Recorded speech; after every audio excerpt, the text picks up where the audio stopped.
Well, hi, thanks so much for joining me, especially all the way from Berlin today. How are you? Very good. It's a little bit early here, but I had quite a late night out. Berlin really heats up in like October, November, and there was some really good stuff on. So yeah, I've just come back from hearing some great music. Sounds amazing. And we're here today because your band is doing your debut Australian shows next week. That sounds really exciting. Like, how are you feeling leading up to that? We're really excited. Yeah, I just saw our guitarist last night, and we were saying how much we're looking forward to coming out. It's been a couple weeks since we got back from the States, so we've all had a minute to kind of rest up and collect ourselves and yeah, really looking forward to getting back out. It's the last shows of the year for us. We've had quite a long tour that sort of started in February and has been carrying on all the way through the year with the new album. So yeah, it's really exciting. First time in Australia. And will you have much time to explore Australia while you're here, or with the tour, will it be very like on the road and on the go? Well, we're doing 4 dates in India on the way back, so we won't have too much time, unfortunately. I think we would have all preferred to have a bit more time, and we were all also saying that, if we could have done New Zealand at the same time, it would have been great too. But yeah, we're heading straight to India afterwards. But I think we've got a day off in Sydney and a day off in Melbourne. We've heard great things about both cities. Especially I've got a bunch of food and bar recommendations from people, so gonna go check those out. Yes, they're both great areas for all the food, all the beer. Yes. And I've seen some videos before from your previous tours, and it looks like you guys always have such a high and positive audience interaction. So I feel like your Australian crowd has got a lot to live up to for your first Australian shows.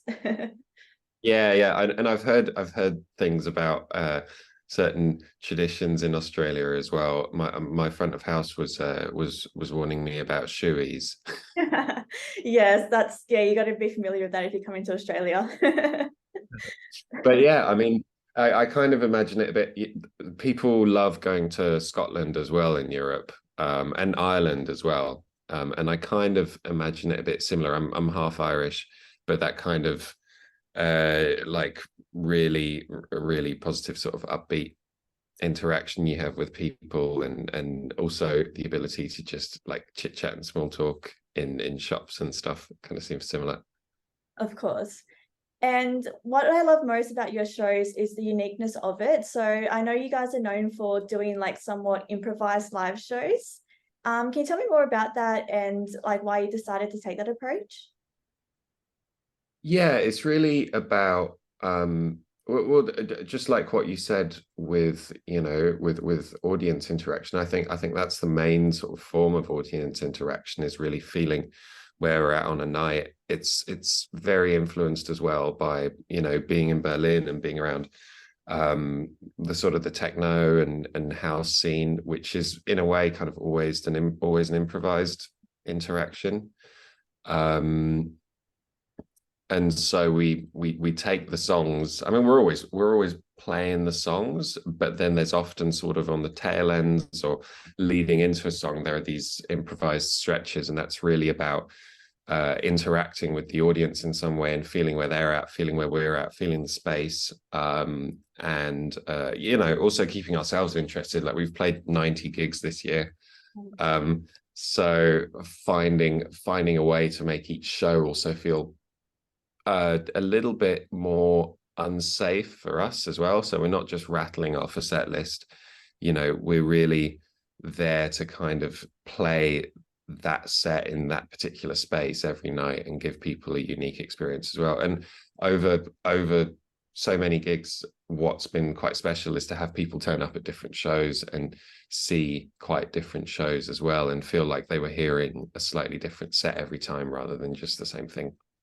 Of course, and that's incredible for fans that go to, say, multiple shows, because each time they go, it's a whole new experience for them as well. Exactly. Yeah. But in saying that, like when you do your improvising, has there ever been a time where something's gone like wrong or not so to plan if you don't have that structure?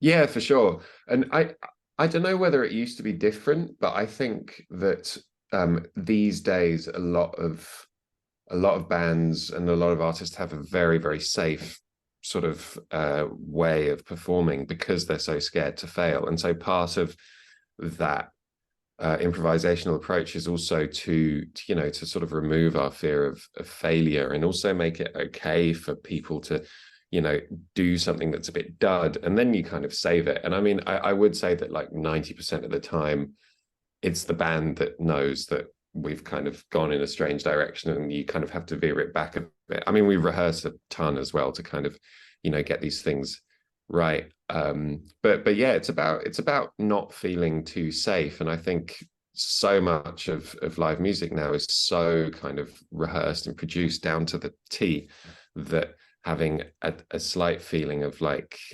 insecurity there creates a really interesting space.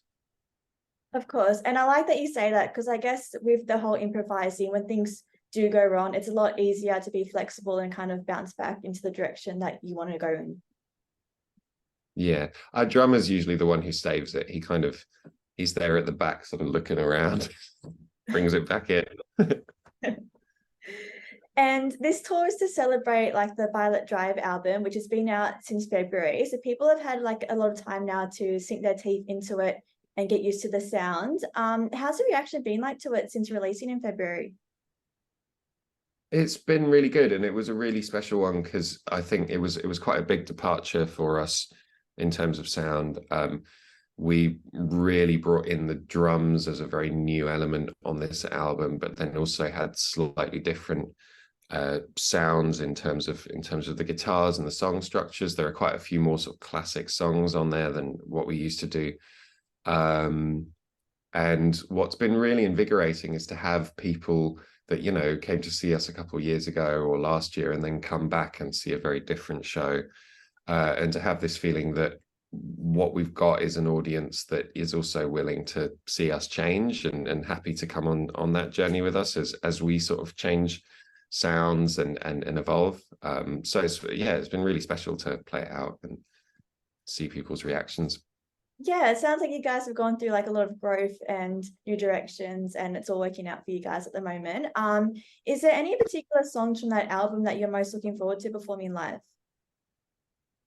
I really like playing a song called Still There. And there's also a song called Future Visions that I really like playing. And obviously, without giving too much away, what can people that haven't been to one of your shows before expect from the Sydney and Melbourne shows? um, what can people expect? Well, that's kind of that's the whole. I guess that's the whole point. Is like every night's quite different. But well, I think they can expect to hear us play our last record, Violet Drive, almost in full, and then play some of the old tunes along with it. But what we try and bring is a, you know, like almost like a timeless moment that feels, I guess what we try and create is like communion, a sense of togetherness with everyone, and a feeling that for a minute there, everyone stops looking at their phones and forgets where they are and just becomes themselves for a quick second. Yeah, it sounds like an incredible experience. I'm kind of bummed to be in Darwin at the moment and to not be able to see one of those shows, but hopefully one day I do get to see you guys live. Yeah. Um, and lastly, like I know you mentioned this is the last couple of like shows for the tour. What do you guys have planned for the rest of the year, or like what's next for you guys? We're back in the studio at the moment as well. And yeah, so we're working hard on what's next, really. We've got next festival season coming up as well next year. And we really want to change up the show again for that. But then after that, we'll have a new album on the way. Yeah, that's what's on the horizon, really. Sounds exciting. Look, we're definitely very excited to have you in Australia, and we hope you like enjoy your time in Australia and come back and tour again. Yeah, we're really looking forward to it. Yeah. Well, thank you so much for your time, and thank you so much for joining me so early from where you are. Thank you. That's all right. Cool. Talk soon. Thank you. Bye. Right. Ciao.